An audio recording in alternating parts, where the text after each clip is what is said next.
Have you ever been told that stiff, achy knees are just something you have to accept as you get older? Well, this explainer is definitely for you. We're about to break down why that knee pain often isn't about your age at all, but about small, everyday habits that you can actually fix. You might not even realize you're doing them. Okay, let's get right into it. So this is the big one, right? The core belief we're going to challenge today. For so long, we've just kind of accepted that knee pain is part of the deal with aging. But what we're going to look at today offers a really powerful alternative, that this discomfort does not have to be your reality. And that's really the heart of it all. What if the key to feeling better isn't some complicated surgery or medication, but just changing a few simple things you do every single day? It's a really empowering idea because it puts the control right back in your hands. So let's start where we spend most of our time, at home. These first two habits are, honestly, foundational, and the fixes are so incredibly simple to put into practice, but trust me, they can make a huge difference.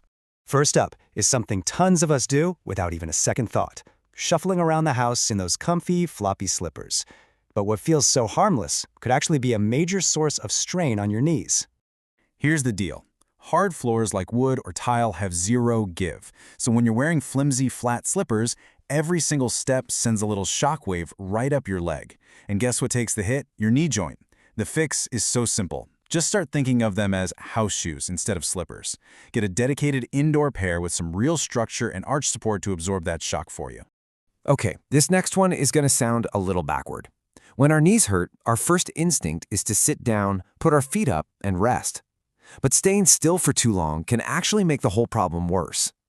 Now, the science behind this is actually fascinating. Your knee cartilage doesn't get nutrients from blood flow like other parts of your body. It gets them from joint fluid, and movement is what pumps that fluid around, kind of like squeezing a sponge. When you sit still for hours, that whole process just stops. So the fix is super easy. Just get up and walk around for a couple of minutes every hour. That's it. If you remember one thing, remember this: motion is lotion. All right, moving on to our second section. Let's talk about your body's mechanics. You see, a huge mistake people make is focusing only on the knee. But your body is one big connected chain. What's happening in the joints above and below your knee is just as important. Your poor knee is basically the joint that's caught in the middle. It's really designed to be a simple hinge, moving back and forth. But it often gets forced to twist and turn because of problems happening somewhere else. Think about it this way. If your hips are too tight to rotate properly, or your ankles are too stiff to flex like they should, your knee has to pick up the slack. It ends up twisting and shifting in ways it was never meant to. That puts a ton of stress on the joint. By just starting your day with a few simple ankle circles and hip stretches, you let the knee do the one job it's good at: bending. This is a habit most of us are guilty of, right? Whether you're carrying groceries, your laptop bag, or a purse, we almost always load up just one side of our body. You can see exactly what's going on here. When you hold something heavy in your right hand, your whole body has to lean to the left to balance itself out. This shift puts this weird grinding force on the outside of your left knee. The simple solution? Distribute that weight. Use 2 bags instead of 1. Or better yet, use a rolling cart. It keeps your body upright and your knees much, much happier. Okay, so we've covered the outside forces. Now let's turn inward and look at your body's internal environment. What you're fueling yourself with and how you rest are absolutely critical for your joint health. This might be one of the most overlooked factors in all of joint pain. We always hear about drinking water for our skin or energy, but let me tell you, it is essential for the cartilage in your knees. Just look at that number, 80%. That's staggering, isn't it? When you realize that the cushion inside your knee is mostly made of water, it suddenly becomes crystal clear how important hydration is. It's not just a nice idea, it's a structural requirement. So when you don't drink enough, that cushion literally starts to deflate. It gets thinner, it's less bouncy, and it loses its ability to protect the bones. The key isn't to chug a huge bottle all at once, but to just keep a water bottle with you and take steady sips all day long. You could be doing everything right all day long, but then you could undo all of your hard work for 8 hours every single night, just because of how you're sleeping. And this is the key. If you're a side sleeper, gravity is constantly pulling that top leg down and forward. That twists your lower back and puts this nagging strain on your knee and hip all night long. The fix is immediate and so incredibly simple.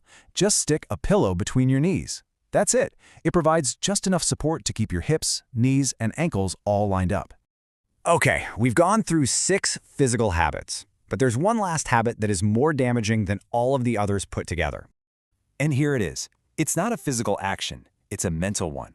It's the belief that your knees are just worn out and that it's too late to make any real difference. This single thought can stop you from even trying any of the simple fixes we just talked about. This idea of a natural knee brace is the perfect weapon against that "it's too late" myth. Listen, you can build muscle at any age. By strengthening the muscles around your knee, your quads, your hamstrings, your calves, you create this living, supportive brace that literally takes pressure off the joint. You are never too old to get stronger. So, we have covered a lot of ground, but information is really only useful if you act on it. This last part is all about making it super simple and manageable for you to get started. Please don't try to change all 7 things at once. That's just a recipe for feeling overwhelmed. The most important takeaway here is to just pick one thing. The easiest one. Maybe it's putting that pillow between your knees tonight. Small, simple, consistent steps are what lead to real, lasting relief. And so that brings us to the final question for you. Out of everything we just covered, what is the single, easiest thing you can do, starting right now, to take a little pressure off your knees and start feeling better?